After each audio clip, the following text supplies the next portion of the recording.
नमस्कार दोस्तों, आप सभी का स्वागत है हमारे आदिसागर यूट्यूब चैनल में। हे अम्बे रानी, जो हमारी वीडियो देख रहे हैं उनके घर में सदैव अपना स्थान बनाए रखना, उनकी झोली खुशियों से भर देना। जय माता दी। दोस्तों, 2024 में इस बार मां दुर्गा पालकी पर सवार होकर पृथ्वी लोक पर पधार चुकी है। शास्त्रों में वर्णित है तथा मान्यताओं के अनुसार अगर शारदीय नवरात्रि पर यदि माता दुर्गा का आगमन उनके वाहन सिंह पर नहीं बल्कि पालकी पर होगा तो मान्यता है कि माता दुर्गा का पालकी पर सवार होकर आना बहुत ही शुभ और कल्याणकारी माना जाता है। जीवन सुखमय हो जाता है, भक्ति का भरपूर लाभ भक्तजनों को मिलता है, दिल में सुकून मिलता है, माता वैष्णो भरपूर आशीर्वाद देती है। दोस्तों, इस बार नवरात्रि पूरे 9 दिनों तक चलेंगे, यानी 9 दिनों तक नवरात्रि का पर्व मनाया जाएगा। माता वैष्णो की पूजा मां शेरावाली की विशेष रूप से पूजा आराधना की जाएगी। शारदीय नवरात्रि का महापर्व इस बार 2024 में 3 अक्टूबर दिन गुरुवार से शुरू होकर 11 अक्टूबर दिन शुक्रवार को समाप्त होंगे।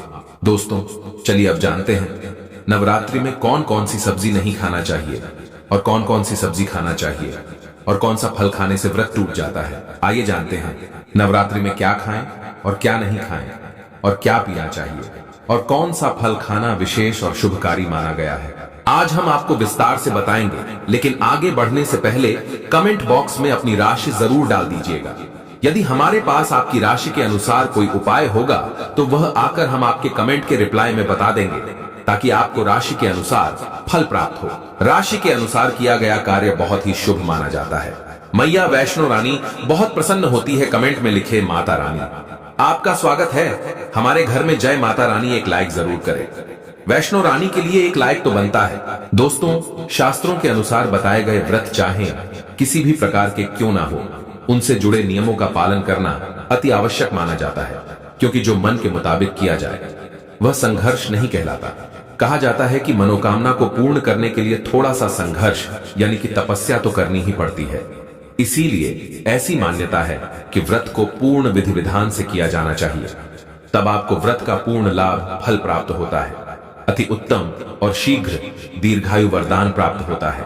आपकी सभी मनोकामनाएं शीघ्र मैया रानी पूर्ण करती हैं। ऐसे व्यक्ति को मरने के बाद माता रानी के चरणों में स्थान मिलता है।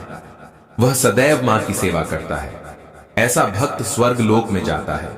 इसीलिए हर शास्त्र यही कहता है कि सच्चे दिल से अगर आपके मन में ईश्वर के प्रति श्रद्धा हो तो बिन पूजा पाठ के ही सारा फल मिल जाता है, और अगर मन में ईश्वर के प्रति शंका हो तो उस मनुष्य को कई जन्मों तक सुख नहीं मिलता, वह नरक में ही भटकता रहता है। भागवत गीता में भगवान श्री कृष्ण ने स्वयं कहा था, जो मनुष्य सच्चे हृदय से ईश्वर को पुकारता है तो उसका नाता उस शक्ति से जुड़ जाता है जिसे आपने सच्चे हृदय से पुकारा था। इसीलिए भगवान भी कहते हैं कि सच्चे हृदय से ही ईश्वर को पुकारो तो वह आपकी हर मनोकामनाओं को पूर्ण करते हैं। दोस्तों, कई लोग ऐसे हैं जो भगवान के सामने घंटों पूजा पाठ करते हैं तथा रोते हैं, फिर भी भगवान उनकी कभी नहीं सुनता। दरअसल जब आप सच्चे मन से ईश्वर को पुकारते ही नहीं हैं, तो भला वो आपकी पुकार कैसे सुनेंगे। दोस्तों, ये तो थी वो बातें जो भक्त और भगवान के बीच की है। अब हम जानते हैं नवरात्रों के दौरान क्या नहीं खाना चाहिए और क्या नहीं पीना चाहिए और कौन सा फल खाने से व्रत संपूर्ण और सफल हो जाता है। दोस्तों, हमारे चैनल को सब्सक्राइब जरूर करें और इस बेल आइकॉन को दबाना ना भूलें। तो आइए शुरू करते हैं। दोस्तों, चाहे मर जाना भूल कर भी नवरात्रि के दिनों में पानी पूरी कभी मत खाना, क्योंकि इस दिन कभी कभी बीच में शुक्रवार पड़ जाता है और शुक्रवार को मां संतोषी का वार कहा जाता है। माता संतोषी खट्टी चीज खाने वाले व्यक्ति से हमेशा क्रोधित रहती है, नाराज रहती है, क्योंकि नवरात्रों में माता संतोषी जागृत अवस्था में हो जाती है। माता संतोषी की शक्ति नवरात्रों में कई करोड़ गुना बढ़ जाती है। नवरात्रों में जब शुक्रवार पड़ जाए तो इमली नहीं खाना चाहिए। माता संतोषी रुष्ट हो सकती है, आपको दंड दे सकती है। नींबू नहीं खाना चाहिए। वैसे तो नवरात्रि के व्रत में नींबू खा लेना चाहिए, पर अगर शुक्रवार हो तो माता संतोषी के क्रोध से बचने के लिए नींबू नहीं खाना है। इस दिन नींबू का त्याग करना चाहिए। दोस्तों, पानी पूरी क्यों नहीं खाना चाहिए? क्योंकि उसमें लहसुन प्याज होता है और खट्टा भी होता है, जो व्रत को भंग कर सकता है, पाप लग सकता है। ध्यान पूर्वक अगर आप शुक्रवार को खट्टा नहीं खाते हैं तो माता संतोषी आपको धन धान्य से माला माल कर देती है, आपके घर में अपना वास बना लेती है। बस शुक्रवार के दिन नवरात्रों के दिनों में इस चीज का त्याग करना चाहिए। पालन करना चाहिए। नवरात्रों में लहसुन, प्याज और खट्टा, फिर चाहे आपने व्रत भी नहीं रखा है, फिर भी आपको शुक्रवार के दिन या अन्य दिनों में लहसुन प्याज नहीं खाना चाहिए। लेकिन हाँ, पानी पूरी आप खा सकते हैं, वो भी जब नवरात्रि समाप्त हो जाए। दोस्तों, नवरात्रि के दिन सेब जरूर खाना चाहिए। शास्त्रों में बताया जाता है कि भगवान के भोग में सेब आदि जरूर अर्पित किया जाता है। अगर आपका व्रत है तो आपको सेब जरूर खाना चाहिए। केला, पपीता, तरबूज और मीठे अंगूर जरूर खाना चाहिए। इन फलों से व्रतधारी को शक्ति मिलती है और व्रत संपूर्ण हो जाता है। शास्त्रों में बताया जाता है कि नवरात्रों के दिनों में सीताफल जरूर खाना चाहिए। सीताफल खाने से 20 ऐसी बीमारियां हैं जो खत्म हो जाती हैं। माना जाता है नवरात्रों के दिनों में सीताफल का घर में प्रवेश होना बड़ा ही शुभ माना गया है। सीताफल खाने से नवरात्रि का व्रत सफल हो जाता है, क्योंकि इसमें माता सीता का आशीर्वाद मिला हुआ होता है। माना जाता है भगवान राम के वनवास के दौर में माता सीता ने यही फल खाया था। नवरात्रि के दौरान इसे जो भी खाता है उसे दुखों का सामना नहीं करना पड़ता। सीताफल आपको जरूर खाना चाहिए। माता सीता प्रसन्न होती हैं और आशीर्वाद देती हैं। दोस्तों, नवरात्रों में तेल की तली हुई हरी मिर्च खा सकते हैं, लेकिन कम मात्रा में खाना है। व्रत के दौरान ज्यादा तीखा नहीं खाना चाहिए। व्रत में तीखा खाने से व्रतधारी की जो पेट की आंतें होती हैं उसमें जख्म हो सकते हैं। क्योंकि इस दौरान हम व्रत का पालन करते हैं तो हमारे पेट में कुछ नहीं होता। इसीलिए हल्का खाना खाना सर्वोप्रिय और उत्तम माना जाता है। व्रतधारी को रसीले आलू अवश्य खाना चाहिए। इससे हमारे शरीर में ऊर्जा की भरपूर जरूरत जो होती है पूरी हो जाती है। आप आलू का पानी पी सकते हैं। रसीले आलू जरूर खाना चाहिए। दोस्तों, नवरात्रों में भिंडी की सब्जी जरूर खाना चाहिए। भिंडी में कई ऐसे पोषक तत्व होते हैं जो हमारी हड्डियों को मजबूत बनाते हैं तथा नवरात्रों में बैगन की सब्जी जरूर खाना चाहिए।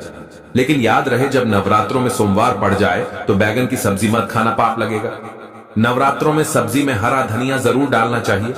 हरे धनिये से भी व्रतधारी को पोषक तत्व मिलते हैं।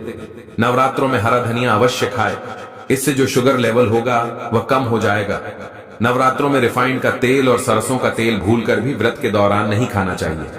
मूंगफली का तेल और देसी घी और गोले का तेल खाना अच्छा माना जाता है। दोस्तों, नवरात्रों में व्रतधारी को डब्बा बंद लस्सी, डब्बा बंद जूस नहीं पीना चाहिए। उसमें कई केमिकल मिले होते हैं जिसके कारण आपका व्रत टूट सकता है। जब भी आप फलों का जूस पिएं तो याद रखें उसमें नमक ना डालें, नहीं तो व्रत टूट जाएगा। साथ ही साथ जूस में बर्फ भी नहीं डालना चाहिए। फलों का सादा जूस पीने से व्रत सफल होता है। दोस्तों, नवरात्रि के दौरान सिंघाड़े का आटा या कुटू का आटा खाने से पहले यह देख ले कि आटा पुराना नहीं होना चाहिए, क्योंकि पुराने आटे में कीड़े वगैरह पड़ जाते हैं जिसके कारण आपका व्रत टूट सकता है। क्योंकि ये छोटे छोटे कीड़े हमें दिखाई नहीं देते और आपके मुंह तक पहुंच जाते हैं। ऐसा आटा खाना मतलब कीड़े मकोड़ों का मांस खाने के बराबर माना गया है। दोस्तों, नवरात्रि के दौरान आप शाम के समय खाने में दही ले सकते हैं, आलू वगैरह खा सकते हैं, आलू के चिप्स खा सकते हैं, साबूदाने की टिकिया बनाकर खा सकते हैं, साबूदाने की खिचड़ी खा सकते हैं, आलू के पापड़ भी खा सकते हैं। कई सब्जियां तो ऐसी है जो नवरात्रि के दौरान भोजन में शामिल कर सकते हैं। इससे आपको एनर्जी मिलेगी और व्रत सफल हो जाएगा। नवरात्रि के दौरान आप दूध पी सकते हैं जो आपको ताकत देगा। चाय वगैरह भी पी सकते हैं, लेकिन याद रहे उसमें नमक ना डालें। चाय में नमक डालने से व्रत भी टूट जाएगा और हड्डियां भी गल जाती हैं। एक बात का ध्यान रहे, व्रतधारी को पेट भर खाना यानी गले तक भोजन नहीं करना चाहिए, नहीं तो व्रत रखने का कोई भी फायदा नहीं होगा। थोड़ा थोड़ा खा सकते हैं। दोस्तों, नवरात्रि के 9 दिन आदि शक्ति मां दुर्गा को समर्पित होते हैं। नवरात्रि के 9 दिन माता रानी के 9 अलग अलग स्वरूपों का पूजन किया जाता है। नवरात्रि के 9 दिनों तक माता रानी को अलग अलग स्वरूप के हिसाब से अलग अलग पुष्प, अलग अलग भोग अर्पित किए जाते हैं। लेकिन क्या आप जानते हैं कुछ ऐसी वस्तुएं हैं जिन्हें नवरात्रि के दौरान भूलकर भी माता रानी को अर्पित नहीं करना चाहिए। अगर इन वस्तुओं को आप गलती से भी माता रानी को अर्पित कर देते हैं तो आपको व्रत और पूजन का पूर्ण लाभ नहीं होगा। इसीलिए माता रानी की कृपा प्राप्त करने के लिए आपको ये जानना अति आवश्यक है कि वो कौन सी ऐसी वस्तुएं हैं जो माता रानी के पूजन में भूलकर भी इस्तेमाल नहीं करना चाहिए। तो आइए मां का जयकारा लगाते हुए वीडियो को शुरू करते हैं। दोस्तों, नंबर 1, नवरात्रि के दौरान शादीशुदा महिलाओं को सफेद कपड़े पहनकर पूजा पाठ नहीं करना चाहिए। साथ ही साथ काले कपड़े भी नहीं पहनना चाहिए। इससे पूजा, व्रत आदि खंडित हो जाते हैं। माता की चौकी जब आप लगाएं तो उसके नीचे कागज नहीं लगाना चाहिए। माता की चौकी हमेशा लाल कपड़ा बिछाकर ही लगानी चाहिए। हमेशा याद रहे, नवरात्रों के इन 9 दिनों तक व्रतधारी को अपना आसन मां की चौकी के आगे ही लगाना चाहिए और वहीं पर आपको सोना चाहिए। मंदिर को नवरात्रों के दौरान अकेला नहीं छोड़ा जाता, बहुत ही अशुभ माना जाता है। जरा आप ही सोचिए, माता रानी 9 दिनों के लिए धरती पर आकर आपके घर में रहने के लिए आई है और ऐसे में आप उन्हें अकेला अगर छोड़ते हैं तो माता भी आपको छोड़कर चली जाएंगी। वह कहेंगी, इसको मेरी जरूरत नहीं है। वह अकेली पड़ जाती है, इसीलिए माता के पास में ही सोना चाहिए। दोस्तों, नंबर 2, नारियल। हिंदू धर्म में नारियल को समृद्धि, धन, श्रद्धा और सम्मान का सूचक माना जाता है। नारियल को श्रीफल भी कहा जाता है। नारियल को सुख समृद्धि में वृद्धि करने वाला माना जाता है। नारियल का हर मांगलिक कार्य में विशेष महत्व होता है। जैसे कि आप सभी जानते हैं कि माता रानी के कई मंदिरों में नारियल से बलि भी दी जाती है और माता रानी के पूजन में नारियल का इस्तेमाल हम सभी करते हैं। खासकर कलश की स्थापना नारियल रखकर ही की जाती है।